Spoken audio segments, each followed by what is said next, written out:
ما دام والداه غير راضيين، لأن رضا الوالدين وبر الوالدين فرض، وطلب العلم ليس فرضا، والفرض يقدم على غيره. فالوالدان إذا أمراك أن تنزل من مالك كله يجب عليك، وإذا أمراك أن لا تخرج إلى طلب العلم لا تخرج، وإذا أمراك أن لا تخرج إلى الحج والعمرة النافلة لا تخرج، وإذا أمراك أن لا تسافر لا تسافر، وإن كنت كبيرا، وإن كان عمرك 60 عام، وإن كان عمرك 60 عام، فالوالدان حقهم عظيم. الله عز وجل يقول: وقضى ربك ألا تعبدوا إلا إياه وبالوالدين إحسانا إما يبلغن عندك الكبر أحدهما أو كلاهما فلا تقل لهما أف ولا تنهرهما. طيب لماذا الله عز وجل قال إما يبلغن عندك الكبر؟ تعرفون لماذا؟ أنا جربت هذا، وكل إنسان عنده أب كبير أو أم كبيرة جرب هذا. الكبير إذا مرض يسب ويشتم ويضرب. So regarding the... أنا نسيت الترجمة. لا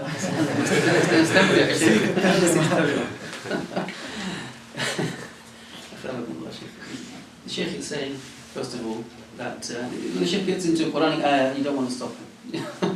Or any so can a person study ilm abroad if the person's parents, one or two of them, aren't pleased with them? So he asked them, are they Muslims? He said yes, he said they're Muslims. He said, in that case, you're not allowed to go abroad to study ilm without the permission of your parents, because it's not obligatory to study, to do the broader studying of ilm. The Shaykh Hafizahullah also mentioned that if your parents tell you to give you all their wealth, you have to obey. If your parents tell you you cannot do a nafil, hajj or umrah, then you cannot go. And if your parents tell you not to seek knowledge, meaning over and above the obligatory, then you can't go to seek knowledge. He quotes the ayah in Surah Al-Isra, which is that your Lord has decreed that you worship none but Him, and you show ihsan and goodness to your parents.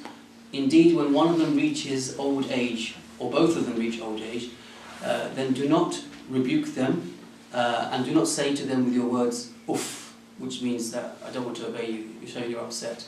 The Shaykh asks you, do you know why he says kibr? What is the issue here in the Quranic verse about mentioning kibr? Have you tried this? Have you seen what happens when parents reach old age? Really old age. Even if you're 60, Shaykh said, you have to obey these commands fully to your parents. So that when they reach old age, they might insult you, they might even hit you when you're trying to do something good for them. So Allah mentions that because that's the highest point of where it becomes close to being, well, difficult. You have to have a lot of sabr and patience to obey them. فالوالدان إذا كبر وبلغ الهذيان يعني لا يعقلان. So even if they become senile when they're older, أو مرضا, or when they both become or if they become unwell, فإنهم سيضربونك. Then they might hit you. وأنت تبر وهو يضربك. And you will be kind and you will be dutiful to them while they're striking you. ربما تحمل الغائط بيديك. You may even have to carry their feces in your hands. ويضربك ويسبك. And they might be, you're cleaning them, they may be hitting you and insulting you. ويقول لعنك الله. And they may even say, may the curse of Allah be upon you while you're senile. أدخلك الله النار. They may even say, may Allah put you in the fire. في ذلك الوقت at that time, لا تقل أف.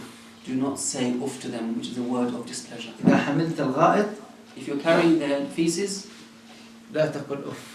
Don't say that word of displeasure. ولا تقل لهما أف. Do not say to them uff, the Quran says. يقول ابن عباس لو كان هناك شيء أقل من أف لذكره الله. The Prophet, the Ibn Abbas, may Allah be pleased with them both, said, if there was a word of displeasure, even slighter and lighter than uff, then Allah would have mentioned that we shouldn't even say that. بعض الناس إذا مشى مع أبيه يمشي أمامه.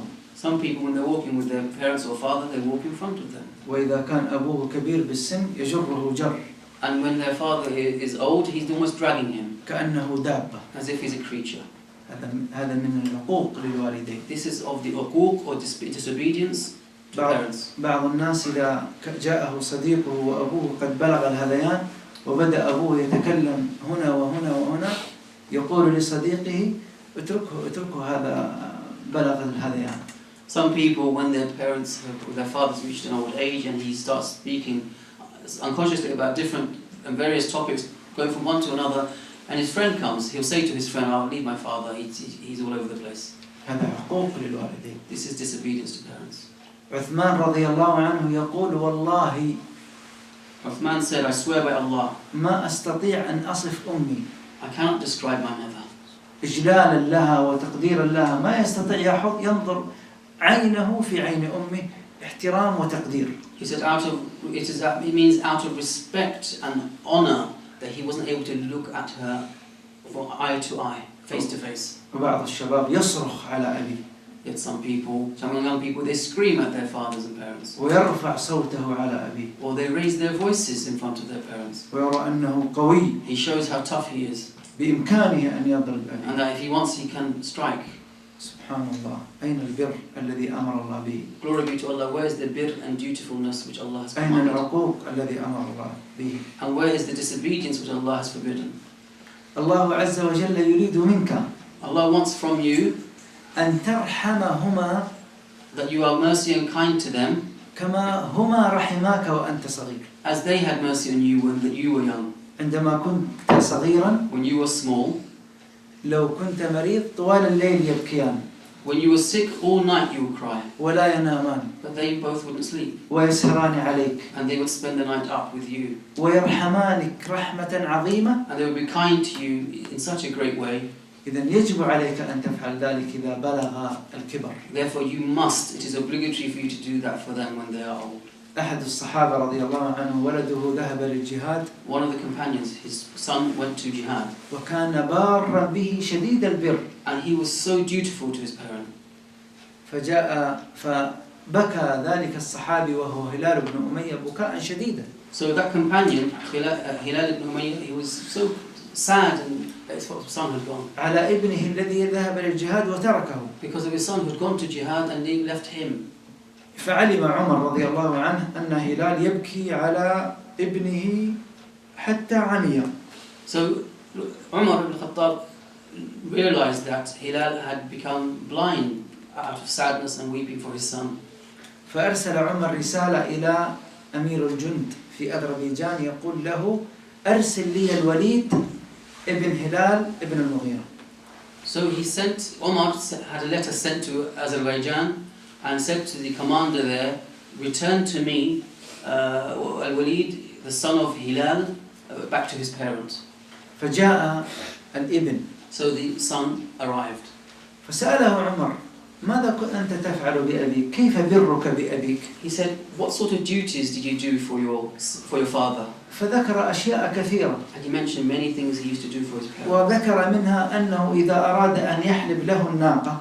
And he said that one of the things that if he wanted to milk a camel for his father, ويأتي له بالحليب. and when he wanted to bring milk for his father, يأخذ الماء البارد. he would take some cold water. ويغسل ضرع الناقة. And he would wash the place of the camel where the milk comes out. وينظفه. And clean that area. ثم بعد ذلك يتركه حتى يبرد. And he would make the udder cold. ثم يحلب الناقة. And then only after washing it and treating it and cleaning it would he take the milk out. ثم يأتي بالحليب لأبيه. And then he would bring the milk for his father. قال يا وليد هذه الناقة احلبها لأبيك. He said, "Oh Walid, that camel over there, let me see you take milk out from the udder." فحلب الناقة لأبيه وأتى بالحليب ووضعه في غرفة وقال للوليد اذهب إلى غرفة فجيء بهلال ابن أمية. So then he milked the cow as he normally did for his father by cleaning, etc. And then he put it in a room, and he told the son to leave, and then the father was brought. فجاء هلال وكلمه عمر. So Hilal came, the father came, Hilal, and Umar spoke to him. فقال له ماذا كان يفعل ابنك بك؟ He said, what did your son do for you? فذكر من البر شيء عظيم أكثر مما ذكر الابن. So what did he used to do for you? And his father mentioned actions and duties which the son didn't even mention, far greater actions of kindness and birr. ثم بكى. And then they wept. فقال اسقوا بلالا حليبا اسقوا هلالا حليبا. And then they said, bring milk for Hilal. فجاءوا بالحليب إلى هلال. So the milk was brought to Hilal. فلما أراد أن يشرب When he wanted to drink the milk, بكى. he wept. وقال يا أمير المؤمنين. He said, oh, the commander of the faithful, والله إني لأشم رائحة الوليد في هذا الإناء. I swear by Allah, I can smell the fragrance, I can smell the smell of my son Walid in this milk. بر الوالدين فرض. Duties to parents is an obligation, فرض. من الله عز وجل. From Allah, the Majestic and Sublime. مقدم على كل النوافل من العبادات. It has priority over all other nawafil, non-obligatory duties. وعقوق الوالدين كبيرة من الكبائر يعاقب عليها صاحبها في النار. And the disobedience to parents is one of the major great sins which a person is punished with fire for. النظر في أبيك وأمك بحدة عقوق. To look at your mother or your father with sternness is disobedience to them. إغضاب الوالدين وإدخال الحزن على قلوبهم عقوق. To make one of your parents angry or make them upset or sad is disobedience. أسأل الله عز وجل لي ولكم التوفيق في الدنيا والآخرة. I ask Allah for myself and yourselves tawfiq, facilitation in this world and in the hereafter.